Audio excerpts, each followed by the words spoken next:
स्त्रीलिंग शब्दों की रूप रचना में उकारांत शब्द ऋतु। आपको हम बताएंगे कारक एक वचन और बहुवचन, यानी कारक से लेकर के हम आपको एक वचन से बहुवचन में कैसे बनाएंगे ये हम आपको बताएंगे आज। आपसे अगर कोई भी पूछ दे कि आप ऋतु शब्द को कर्ता कारक में एक वचन में लिखिए, या बोल दिया आप उसको बहुवचन में लिखिए, तो आपको पहले भी बता दिए हैं, आज भी बता दे रहे हैं कि उसके पहले हमको करना क्या है कि कारक जितने हैं उनको याद कर लेना है। कारक कितने 8 ही हैं, ये तो याद ही हो सकता है।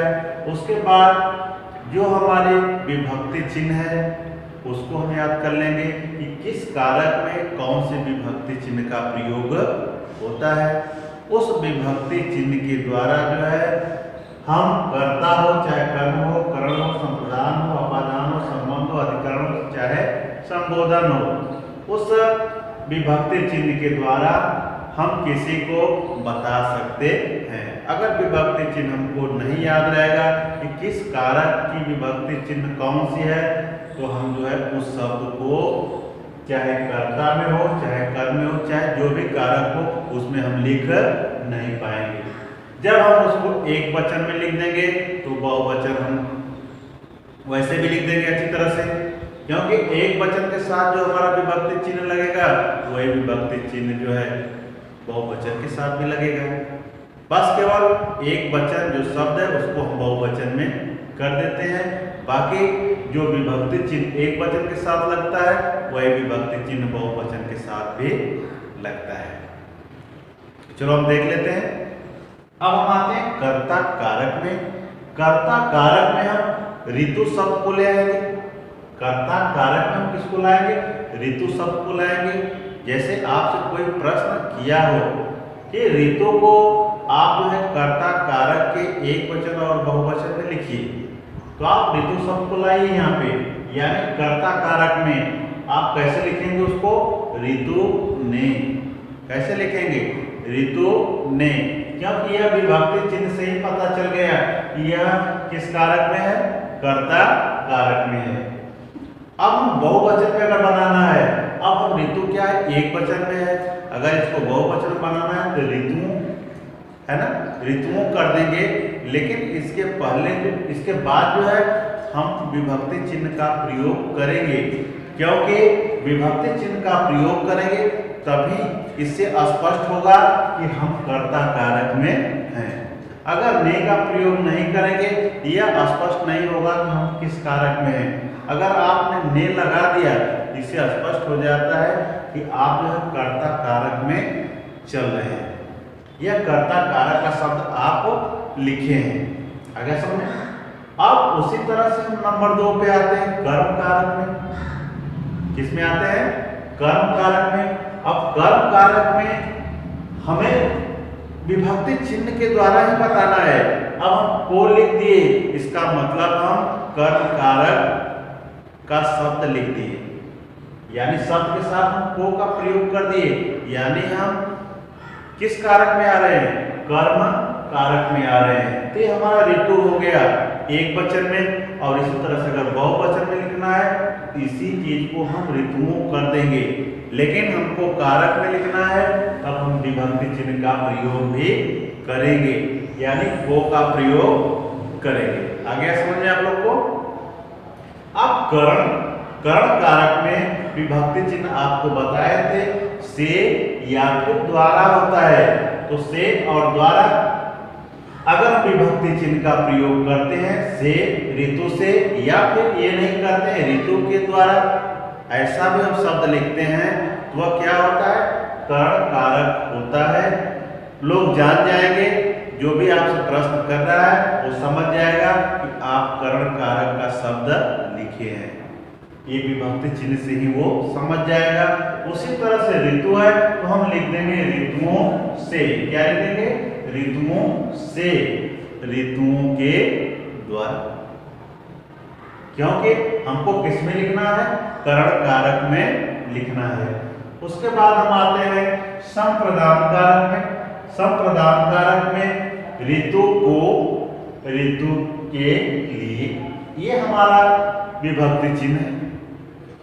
अब विभक्ति चिन्ह के द्वारा ही यह समझ में आ गया कि नहीं आप जो है मतलब संप्रदान कारक में चल रहे हैं। ऋतुओं को और ऋतुओं के लिए अगर ऐसा शब्द लिख रहे हैं, यानी ये भी समझ में आ जाएगा कि आप बहुवचन में संप्रदान कारक में चल रहे हैं। आगे समझ में, इस तरह से हम आते हैं अपादान कारक। यानी अपादान कारक का मतलब होता है अलग होना, अलगाव जहां पर स्थिति हो। तो ऋतु से ये लग गया है से, अब हमको ये देखना है ये से जो है यह अलग कर रहा है या फिर ये साधन से जुड़ रहा है। अगर साधन से जुड़ेगा तो फिर हम करण कारक में पहुंच जाएंगे। अगर ये अलग से जुड़ रहा है यानी हम अपादान कारक में पहुंच जाएंगे। तो उसी तरह से हम बहुवचन में भी बना लेंगे ऋतुओं से। जैसे इसमें ऋतु से हो गया तो उसमें भी हो जाएगा ऋतुओं से। बहुवचन हमारा हो गया इसमें अपादान कारक में। संबंध मतलब, संबंध का मतलब तो आप जानते ही हैं, है ना। संबंध का मतलब एक दूसरे के साथ हमारा कैसा व्यवहार होना चाहिए, क्या अच्छा व्यवहार हमको रखना चाहिए, तो हम लोग जानते ही हैं। ऋतु का, का के की, ऋतु का, ऋतु के, ऋतु की, ये तो ऐसे ही आपको याद हो जाएगा। का के की जब आएगा ऋतु के साथ यानी यही हमारा जो किस में आ जाएगा, संबंध कारक में। उसी तरह से अगर इसको आप बहुवचन में बदलेंगे तो बहुवचन में भी आ जाएगा ऋतुओं का, ऋतुओं के और ऋतुओं की। ये हमारा बहुवचन, यानी आप विभक्ति चिन्ह के साथ लिख रहे हैं, इससे स्पष्ट हो जा रहा है कि आप जो है संबंध कारक में चल रहे हैं या संबंध कारक का उदाहरण दे रहे हैं। इस तरह से आप जो है पूरे कारक को याद रखिएगा, विभक्ति चिन्ह को याद रखिएगा, तो आपको एक वचन बहुवचन बनाने में कोई दिक्कत नहीं होगी। अब हम आते हैं अधिकरण कारक में। अधिकरण में जैसे ऋतु, अब इसमें दो चिन्ह होते हैं विभक्ति चिन्ह, में और पर। अब जहां पर में और पर, कोई ऐसा शब्द बनाओ जिसमें में और पर साथ में हो। में और पर अगर साथ में रख रहे हैं आप तो वह किस कारक में होगा, अधिकरण कारक में होगा। उसी तरह से ऋतु है तो हमारा क्या हो जाएगा, ऋतुओं में, ऋतुओं पर। आगे समझ में, ऋतुओं में और ऋतुओं पर, ये हमारा बहुवचन हो जाएगा। उसके बाद हमारा लास्ट है संबोधन। संबोधन का मतलब होता है पुकारना। आपको पहले भी बता चुके, एक बार और बता दे रहे हैं। संबोधन का मतलब होता है पुकारना। जैसे हे ऋतु, हे ऋतु, अब हम पुकार रहे हैं, बुला रहे हैं, तो हे ऋतु यानी हे लिखेंगे। संबोधन का मतलब हे लिखेंगे सबसे पहले। अब हे लिख रहे हैं, अब ऋतु, ऋतु के आगे जो है देख रहे हैं। अब उसी तरह से हम हे ऋतु,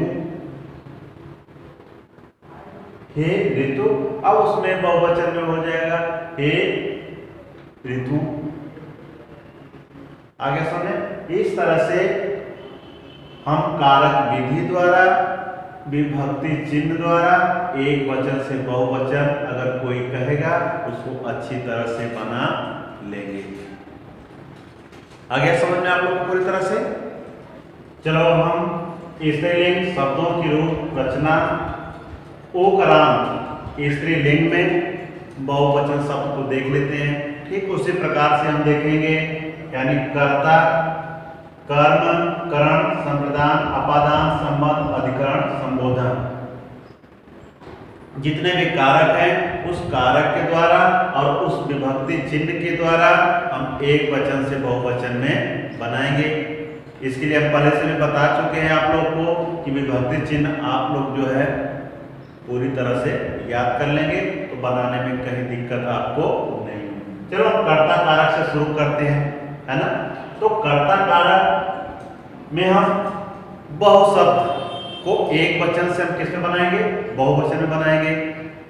तो कर्ता कारक में हम बहु लिख दिए, कर्ता तो हमारा बहु है। अब इसके साथ कारक कैसे पता चलेगा कौन सा कारक है, तो हम विभक्ति चिन्ह का प्रयोग कर देंगे, यानी ने हमारा विभक्ति चिन्ह हो गया। उसी तरह से बहुओं ने हो गया। अब इसको हम बहुवचन में अगर लिख रहे हैं तो बहुओं ने हो जाएगा। अब कर्म कारक में अगर हम कर्म कारक में आ रहे हैं तो कर्म कारक में हमारा एक वचन में क्या होगा, बहु को, क्या होगा, बहु को। अब इसको अगर बहुवचन में लेना है तो वही बहुवचन में हमारा हो जाएगा बहुओं को, क्या हो जाएगा, बहुओं को। अब करण कारक, अब हमको कैसे पता चलेगा कि एक वचन या बहुवचन जो हम बनाए हैं वह करण कारक में कैसे एक वचन है कैसे बहुवचन है।